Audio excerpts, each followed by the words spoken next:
Chicken കൊണ്ടുള്ള ഒരു നാടൻ കറിയുടെ റെസിപ്പി ആയിട്ടാണ് കേട്ടോ ഞാൻ ഇന്ന് വന്നിരിക്കുന്നത്. എപ്പോൾ ചിക്കൻ കൊണ്ടുവന്നാലും കുറച്ച് മാറ്റി വെക്കും കേട്ടോ, കുമ്പളങ്ങ കറി വെക്കാമെന്ന് പറഞ്ഞിട്ട്. അപ്പോൾ ഈ കുമ്പളങ്ങ ഉരുളക്കിഴങ്ങും ചിക്കൻ ഇട്ട് വെച്ച കറി ഒരു പ്രത്യേക ടേസ്റ്റ് ഉണ്ട്. പലഹാരത്തിൻ്റെയൊക്കെ കൂടെ കഴിക്കാൻ വേണ്ടിയിട്ട് അടിപൊളിയാണ്. അപ്പോൾ അത്തരത്തിലുള്ള ഒരു കറിയാണ് കേട്ടോ ഇന്നത്തെ തരം. അപ്പോൾ അതിന് വേണ്ടിയിട്ട് ഉരുളക്കിഴങ്ങും കുമ്പളങ്ങയും ഒക്കെ ചതുരത്തിൽ അരിഞ്ഞ് വെച്ചിട്ടുണ്ട് കേട്ടോ. നമുക്കിത് കഴുകി വൃത്തിയാക്കി എടുക്കണം കേട്ടോ.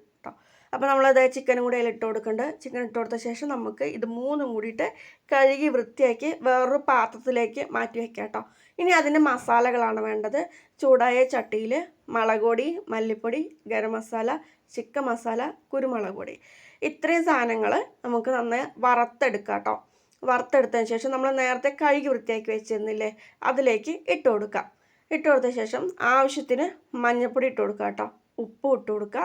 മഞ്ഞൾപ്പൊടിയും ഉപ്പും അതുപോലെ നമ്മുടെ ഈ മസാലകളും എല്ലാം കൂടിയിട്ട് നന്നായി മിക്സ് ചെയ്തിട്ടുണ്ട് കേട്ടോ.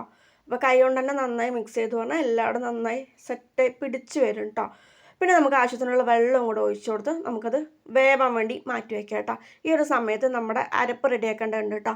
അപ്പോൾ തേങ്ങ എടുത്തിട്ടുണ്ട്. അപ്പോൾ തേങ്ങ വറുത്തരച്ച് പറഞ്ഞാൽ ഈ കറിക്കൊരു പ്രത്യേക ടേസ്റ്റാണ് കേട്ടോ.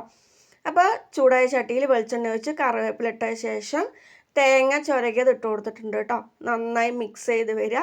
അതിനുശേഷം ഒരുവിധം തേങ്ങ നന്നായി വാടി വരുമ്പോൾ നമുക്ക് അതിലേക്ക് വെളുത്തുള്ളിയും ഇഞ്ചിയും ഇട്ട് കൊടുക്കുക കേട്ടോ. ഇതെല്ലാം കൂടിയിട്ട് നമുക്ക് നന്നായിട്ട് ഇളക്കി വരാം. അത് ആറാൻ വേണ്ടിയിട്ട് മാറ്റി വയ്ക്കാം കേട്ടോ. അപ്പോൾ നമ്മുടെ കറിയൊക്കെ ഒരുവിധം വെന്ത് സെറ്റായി വന്നിട്ടുണ്ട് കേട്ടോ. അപ്പോൾ നമ്മുടെ അരപ്പ് ആറിയിട്ടുണ്ട്. അത് നമുക്ക് അരച്ചെടുക്കാം. അരച്ചെടുത്തതിന് ശേഷം നമുക്കിതിലോട്ട് ആഡ് ചെയ്ത് കൊടുക്കാം കേട്ടോ. ആഡ് ചെയ്തെടുത്ത് നന്നായി മിക്സ് ചെയ്ത് തിളച്ച് വരുമ്പോൾ നമ്മുടെ കറി റെഡി ആയിട്ടുണ്ട്. ഇനി താളിപ്പ് റെഡിയാക്കാം കേട്ടോ. കറിവേപ്പിലയും ഉള്ളിയും വറ്റൽമുളകാണ് ഞാൻ താളിപ്പിന് വേണ്ടി എടുത്തിട്ടുള്ളത്. കടുക് പൊട്ടിച്ച ശേഷം ഇത് അതിലോട്ട് ഇട്ട് കൊടുക്കുക. ഇട്ട് കൊടുത്ത് നല്ല ബ്രൗൺ കളർ വരുമ്പോൾ നമ്മൾ ഈ ഒരു താളിപ്പ് നമ്മുടെ കറിയിലേക്ക് ഇട്ട് കൊടുത്താൽ നമ്മുടെ നാടൻ ചിക്കൻ കറി റെഡി ആയിട്ടുണ്ട് കേട്ടോ. അടിപൊളി ടേസ്റ്റാണ്. ട്രൈ ചെയ്ത് നോക്കുക.